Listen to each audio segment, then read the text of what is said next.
সমুদ্র মানে আমার কাছে একটুকু প্রশান্তি আর ভালোবাসার নাম। তাই একটুকু শান্তি খুঁজে পাওয়ার জন্য দ্রুত বাসা থেকে আমার টিমদের নিয়ে চলে আসলাম নিদ্রার চর। যেহেতু আমরা এখানে রাতে স্টে করব, তাই সবাই তাদের টেন্ট নিয়ে হাজির।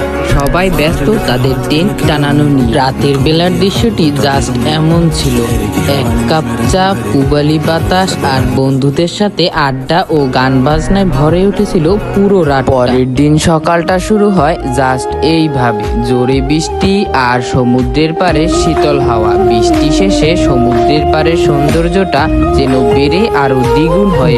সমুদ্রের পারে গিয়ে সবাই একটু ফটোশুট করলো এবং সমুদ্রের সৌন্দর্যটা উপভোগ করলো। আজকের রাতের ডিনারে ছিল বারবিকিউ ও সমুদ্র থেকে ধরা তাজা মাছ। সমুদ্রের পাড়ে বসে এমন এক সুন্দর পরিবেশে বারবিকিউ এবং ফিশ ফ্রাইটা ছিল অসাধারণ। পরের দিন সকালটা শুরু হয় এক কাপ চা দিয়ে। এবার সময় বিদায়ের পালা। টেন্টগুলো গুছিয়ে রওনা হওয়ার সময় আকাশ হঠাৎ কালো মেঘে ঢেকে গেল।